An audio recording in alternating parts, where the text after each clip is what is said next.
Good afternoon, everybody, and welcome to today's Wednesday with Wing webinar. Today we welcome Elisha Drum. Elisha is a project geoscientist with CGG. She has a BSc Honours in Earth Sciences from the University of Glasgow and a Master's in Integrated Petroleum Geosciences from the University of Aberdeen. Elisha is a geothermal and energy transition advocate, and with previous experience in oil and gas and environmental remediation, Elisha is really interested in the transition of skills to solve subsurface challenges for a net zero future.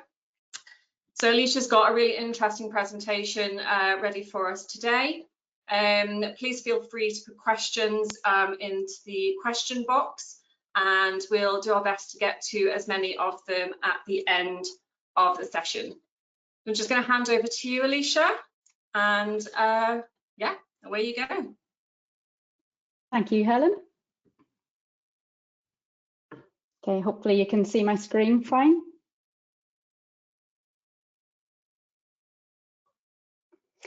All right, yeah, so thank you for the introduction, Helen. Thank you for having me here to talk on your first Wing with Wednesdays for the year. I'm going to talk a little bit about technical challenges of geothermal production and development. But before I begin the talk, I'd like to introduce myself a little bit more. So Helen mentioned I'm a geoscientist, and I've got around 8 years experience working for consultancies. I started my geology journey at the University of Glasgow, where I did my degree in earth science. And after uni, I worked as a geologist for Scale Solutions for a couple of years. Scale Solutions is a lab testing company which does flow assurance testing for subsurface industries, mainly with oil and gas clients. And it does tests including chemical and corrosion testing and core flooding as well. So while I worked there, I learned lots about using the scanning electron microscope, core analysis, core flood testing, information damage, and chemical evaluation as well. I was keen to do a postgraduate degree, and I got a scholarship to do a master's in petroleum geoscience at the University of Aberdeen. So I went and did that for a year. And following that, I went back to Scale Solutions and worked there as a project leader, and I looked after the SEM lab as well. So overall, I had about 4 years working at the lab, and then I moved on to CGG and worked as a sedimentologist and mineralogist, mainly on reservoir quality projects for oil and gas fields, but I also did a little bit of core analysis work for environmental remediation type projects as well. I very quickly moved into energy transition projects, so there was lots of different initiatives happening in CGG at the time, and plenty of encouragement to diversify and innovate. And I've always been very passionate and interested in renewable energy, so I began to research geothermal and CCS. And luckily, energy transition initiatives were growing in the company, and I became part of CGG's new geothermal team at the time. So for the past 3 years, I've been working on geothermal projects, and my role's been very varied in technical work, project management, and a little bit of business development too. I work on client projects, but also research initiatives as well. And I've worked on the global geothermal resource and lithium brines projects that were done within and part of the geothermal team too.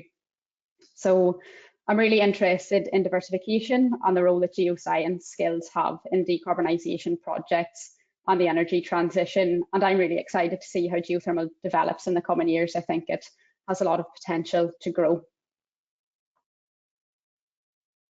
Before we look at the technical challenges, I'll touch on geothermal systems and resources for anybody who's not particularly familiar with them.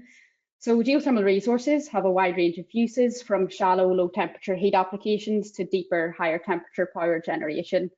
And sufficient heat, fluid and permeability are required to make geothermal development economically viable. The technical challenges vary between geothermal projects and depend on the geological setting, the fluid characteristics, and the plate type or technology used. And this figure shows the different geothermal system types and technologies. So hydrothermal systems at the top, they require fluid flow through porosity or fractures in the reservoir. In hot, dry rock or engineered geothermal systems, fluids are passed through the fractures in the rock, or fractures are stimulated and the fluids pass through them and collect the heat. And in closed loop systems, a working fluid is passed through a closed pipe system to harness the heat. So each of these systems can have different challenges. For example, in a hydrothermal setting, sufficient permeability and getting economic flow rates is a key challenge. For EGS systems, potentially induced seismicity is a key risk factor, and for closed loop systems, sustaining economic temperatures is fundamental.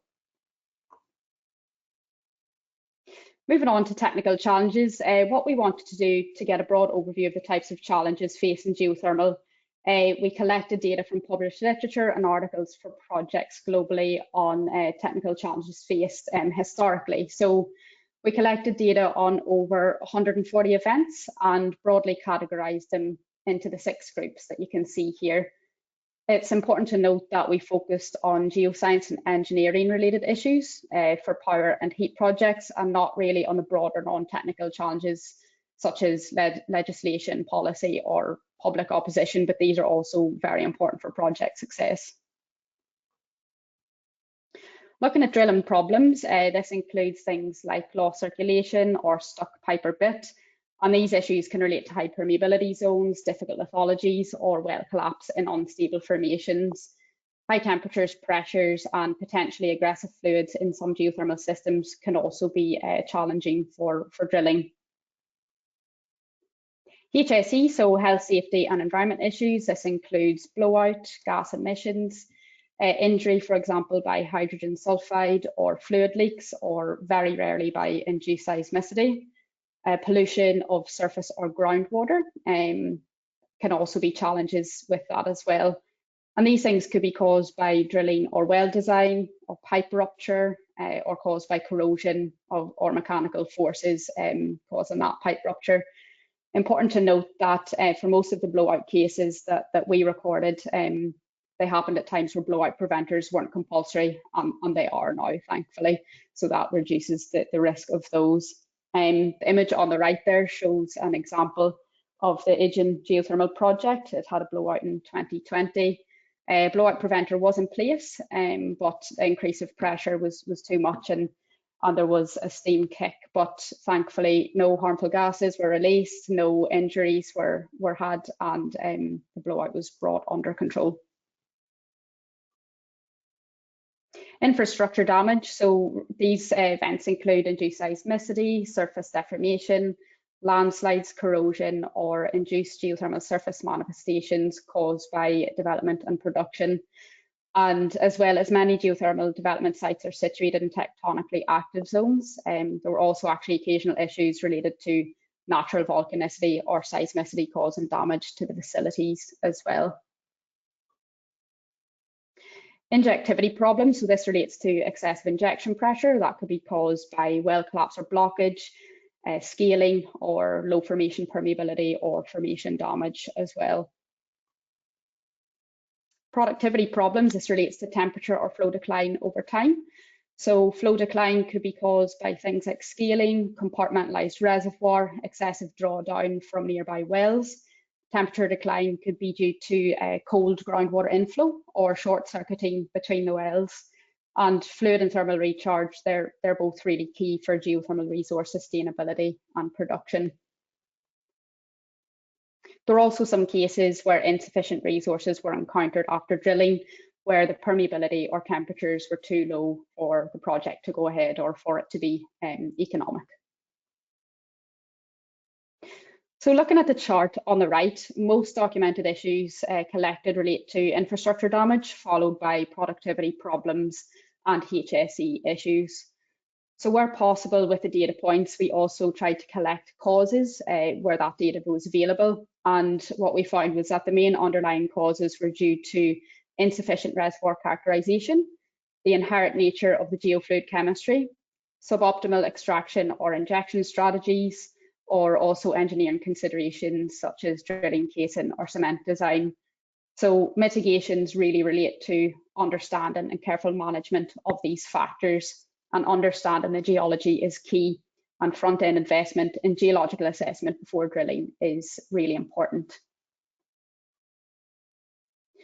Many of these challenges, it's important to note, they're not unique to the geothermal industry, and other subsurface industries or even surface industries as well encounter similar problems.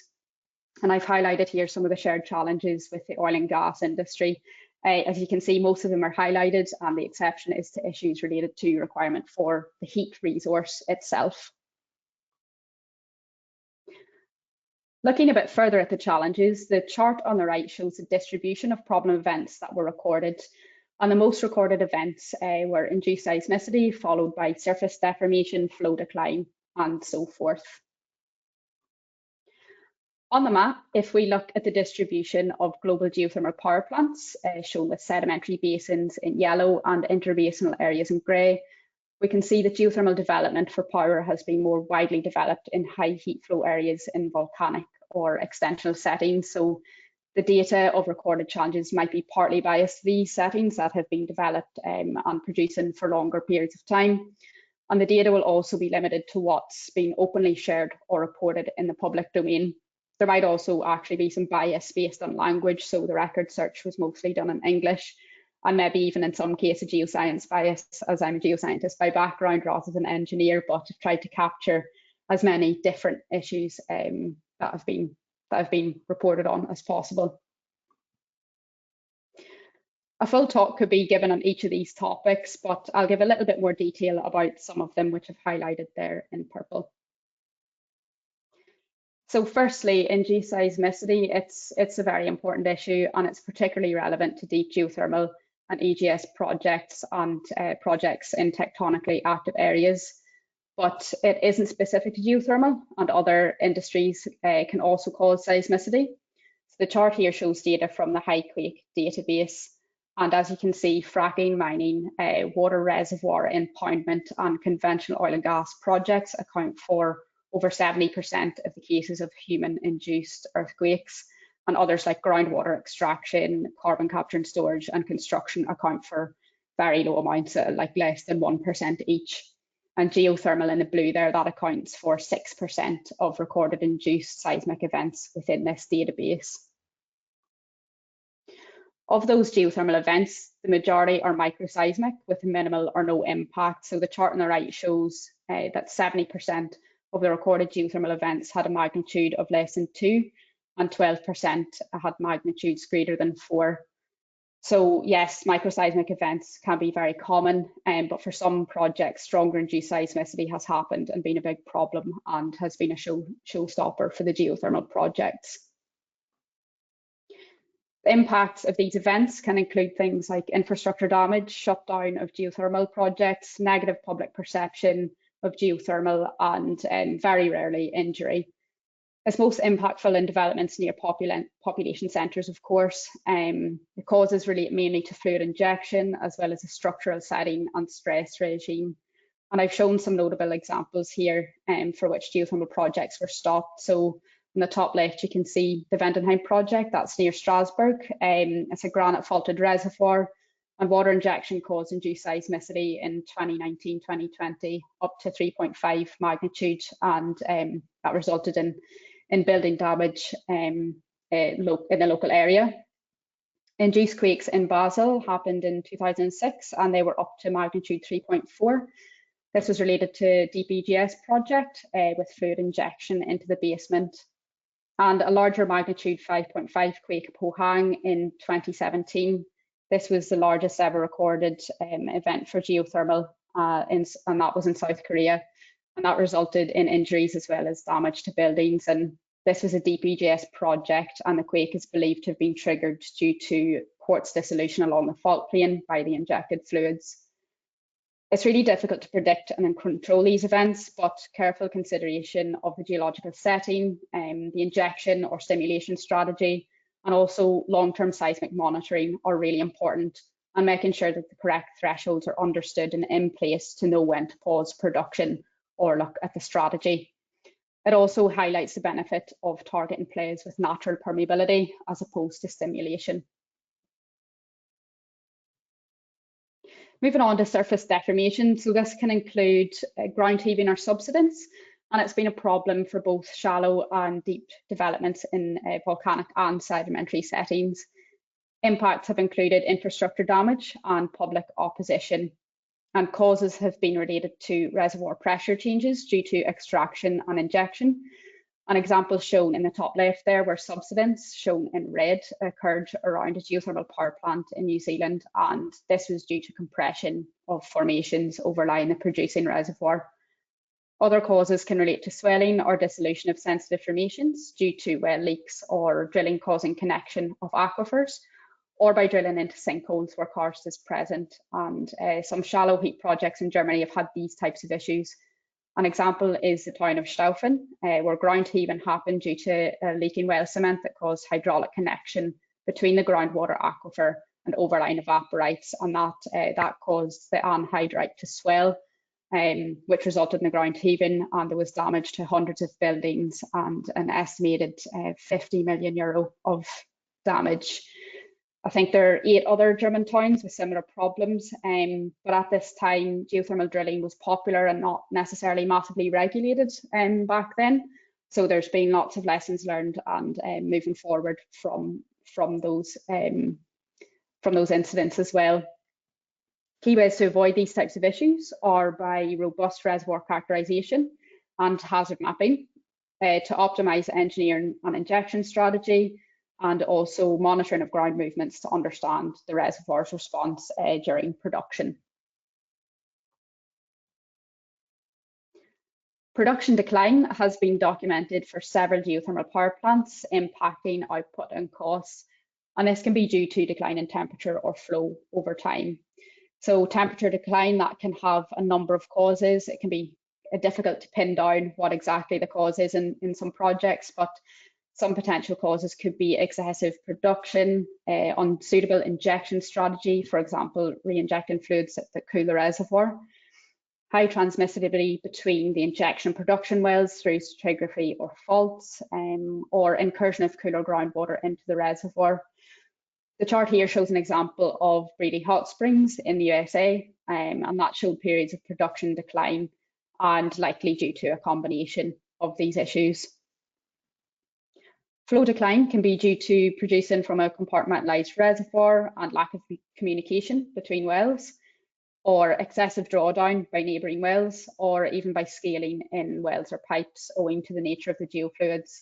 So calcite and silica scaling have been common in high temperature geothermal fields historically, but nowadays it's more well understood and managed and mitigated. Initial and continued reservoir modelling can help to understand and avoid reservoir depletion and maintain flow. And with the production strategy, well spacing and engineering and chemical treatments to help with the scaling type issues as well.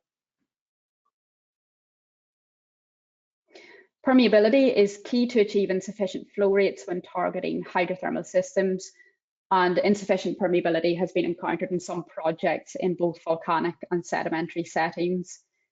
Impacts can be costly and include well abandonment, stimulation, or further exploration and drilling.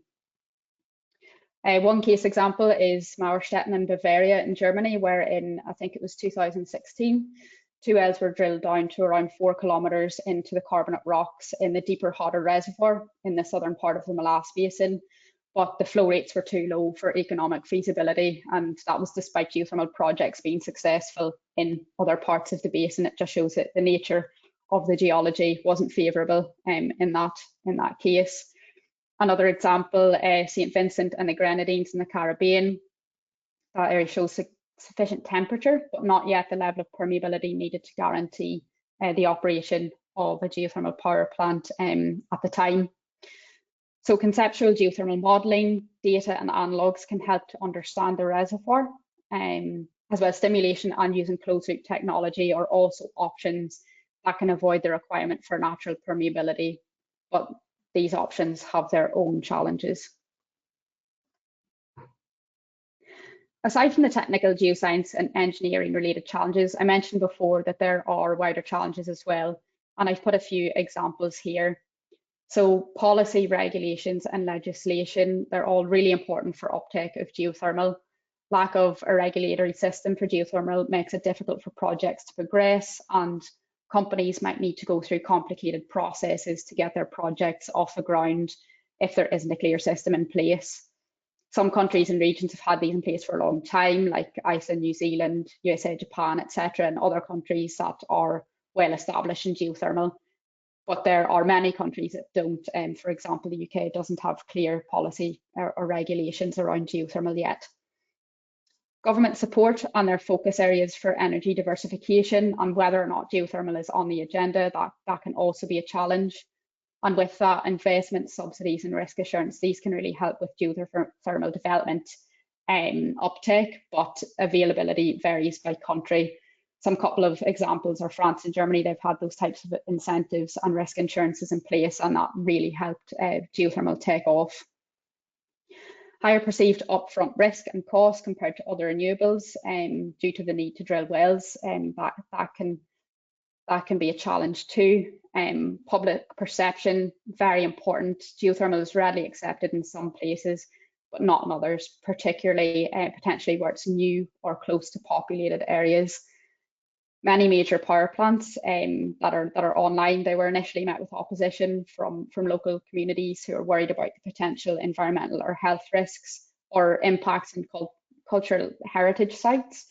And it's really important to involve the public and make them aware of the project, and share awareness and education, and make sure that they know what is happening within the project too. Proximity to markets. This is not so much of an issue for power generation, but of course grid connection is needed. It's more of an issue for heat resources, for example, district heating, which needs to be close to the end users. So that's just a few examples of some of the wider challenges around geothermal too. To wrap up, technical challenges, they vary based on geological setting, geothermal system and technology used. There have been plenty of lessons learned over decades-long development in geothermal and development of the methods to understand and mitigate the problems. And many of the problems, they're not showstoppers, and they can be handled within the management strategy. Non-technical aspects are equally, if not more important, in getting projects off the ground, and understanding potential challenges is key to de-risking and optimizing production and development. Thank you very much.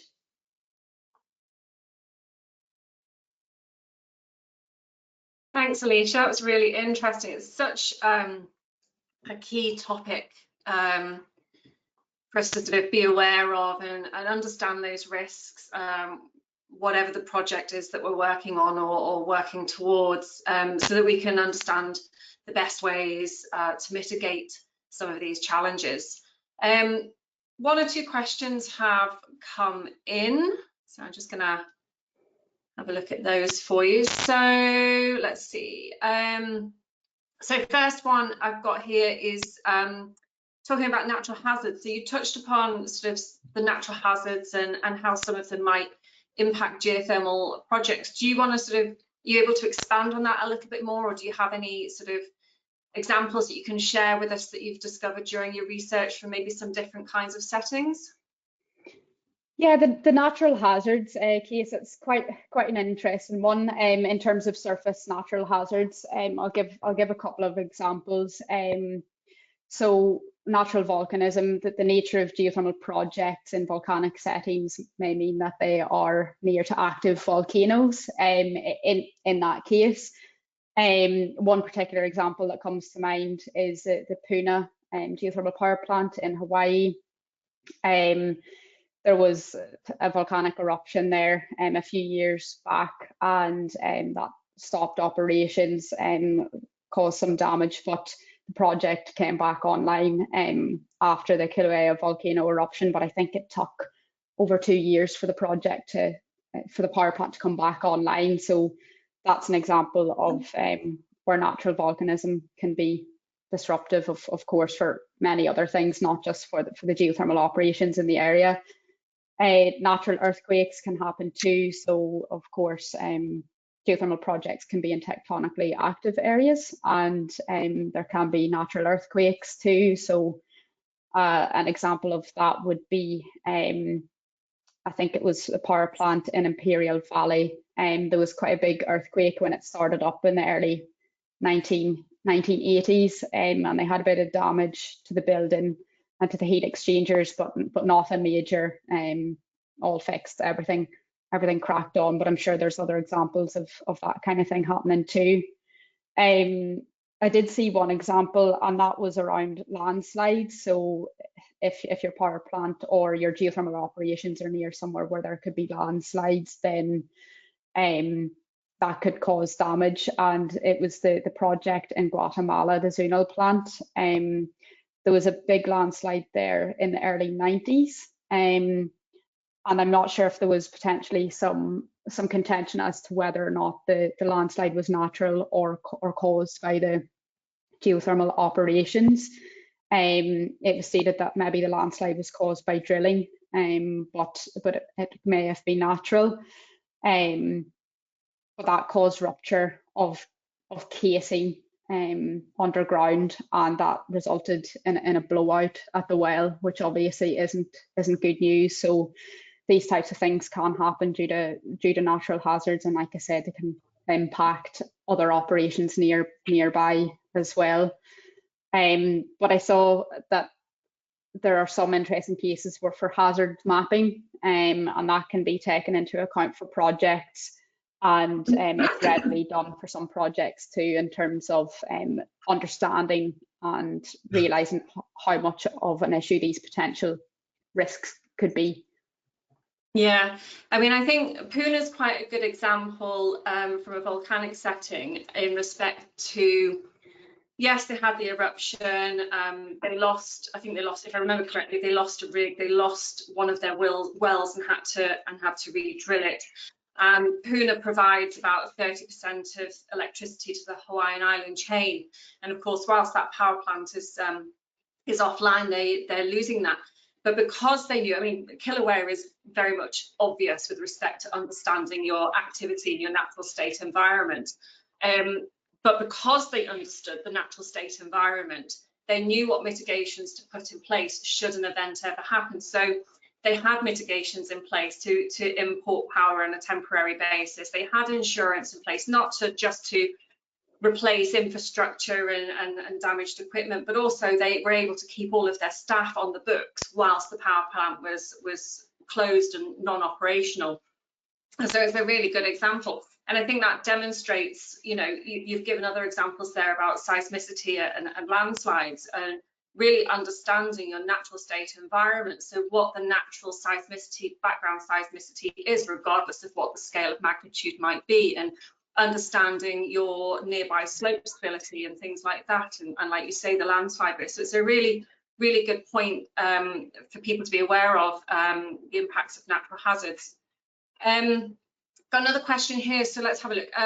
Related to seismicity, is the pie chart normalized to number of projects? While geothermal is less than oil and gas, it drills many orders of magnitude fewer wells per year. How might this change with a growth in geothermal towards lower temperature direct use applications? I know what you're like with your data, Elisha, so did you normalize it first of all? You know what? No, that with this chart, it's not been normalized. It's taken as is, and the number of was there 1,200 events, I think, were in that database. So it's just based on the number of events and the industry that they were related to. But I thought it was really interesting. It's a really useful database and shows some interesting statistics and figures. Normalizing it would be quite a good thing to do as well, and that's a really interesting point of how it might change going forward. I think yeah, I mean, we'll have to wait and see, but it largely depends on the projects and how well developers will try to understand and mitigate the problems. And I think there's been so much development and so much more thought around these things in recent years compared to decades ago. So some of the data in this database will be related to projects that are have happened some time ago, or the microseismic events, which are, you know, really minor and don't have much of an impact.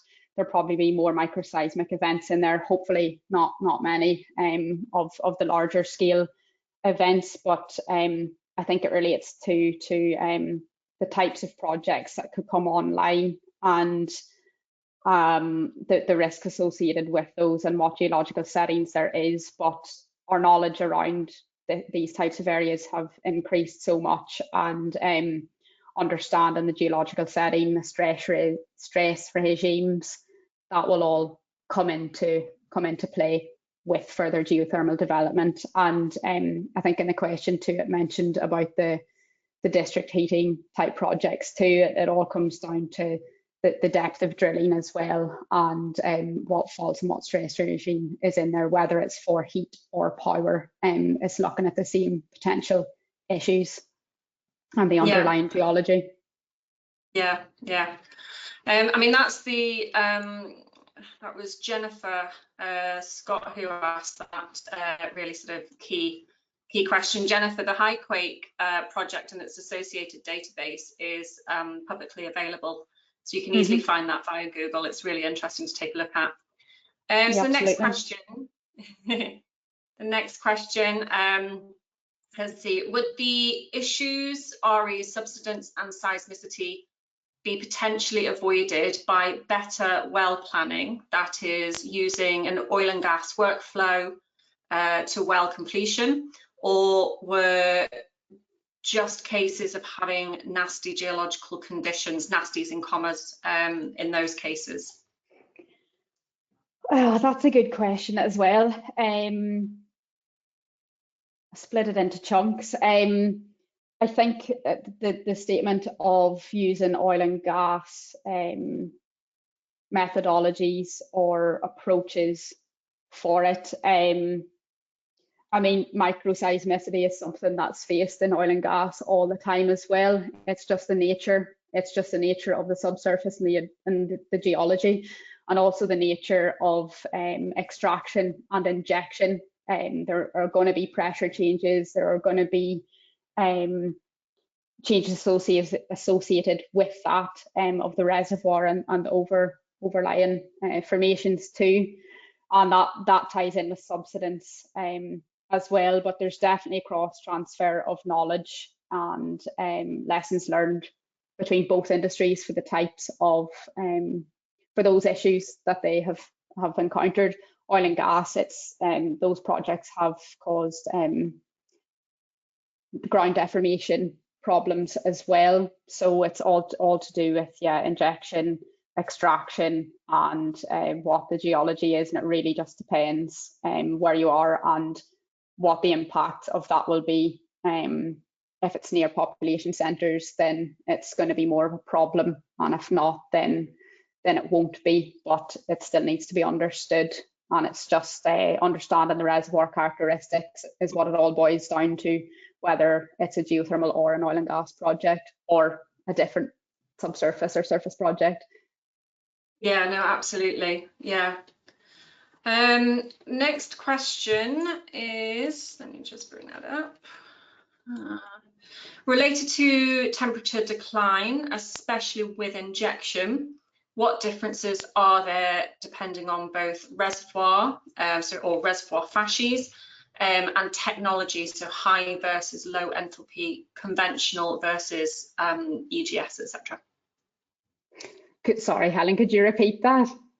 Let's do it in let's see. So related to temperature decline, especially with injection, what differences are there when you're looking at reservoir lithologies, technologies, so high versus low enthalpy, conventional versus EGS? So when you're injecting, I guess the question is, when you're injecting, that risk of cold water influx from the injection, do we see increases or decreases in the risk of temperature decline from injection with different reservoir lithologies, or within a high enthalpy versus a low enthalpy system, that kind of thing? That's a really, really interesting one, and quite a difficult one to answer, because there's a lot to that. And for the particular cases and recorded cases that we have, they're largely focused around the conventional geothermal systems in high temperature plays, volcanic associated high enthalpy plays. So there's a bit of data bias there towards a temperature decline in that regard. So I wouldn't want to say too much on that topic, but I think it's an interesting point with groundwater influx. That could happen in any project, really, depending on the strategy, whether it's lower or high enthalpy, understanding the groundwater aquifers and where they are in the potential connectivity, or your level of production, so how much you're extracting in terms of the geothermal fluids, and how that could cause other fluids to come into the reservoir. That will be relevant for many projects. For the low enthalpy projects, it would be quite interesting to get some data in there, but would need to get my hands on that first. But similar questions there, I think, with what's happening in the subsurface. Yeah, I mean, I suppose sort of with your high or low conventional EGS, you're gonna come across similar challenges, like you say, with the connectivity and your reservoir lithologies. In structural settings, you know, where you've got open fractures and fault zones, you're gonna have a much more elevated permeability, and so, you know, you need to either make sure that your lateral and vertical flow path is long enough so that when you re-inject your fluids, it has time to reheat up to the reservoir conditions that you're relying on. You need to make sure that if you're in a fault zone, your injection well is not on the same fault network as your production wells, for example.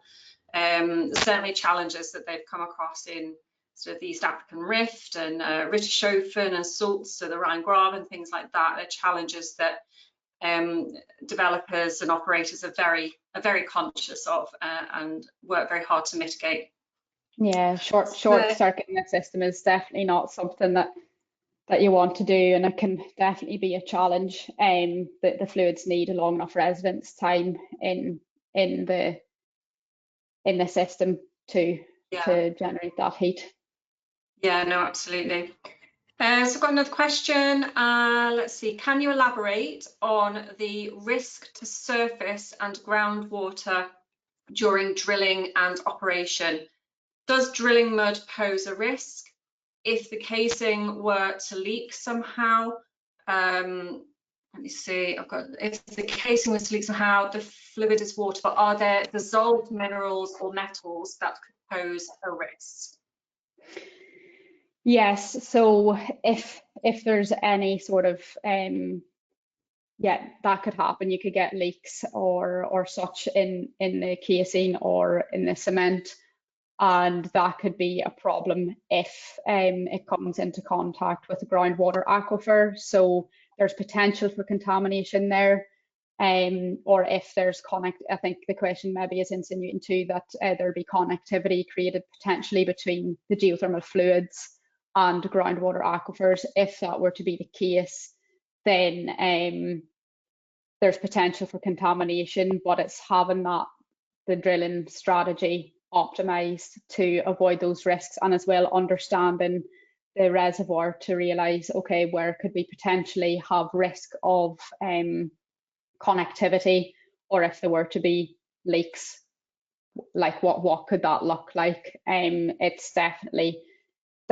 a risk. It's not something we collected data for that in the data set, and we did see some examples of leaks in the casing, and that could be due to a number of issues for the rupture. I thought the Germany example is quite a good one, because that shows a connectivity between the groundwater and the drilling fluids as well. And in that case, dealing with sensitive formations there, you're dealing with evaporites, and they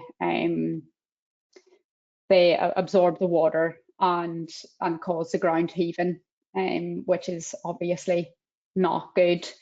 The anhydrite there cause lots of problems, but yeah, definitely an issue, but one that can be managed.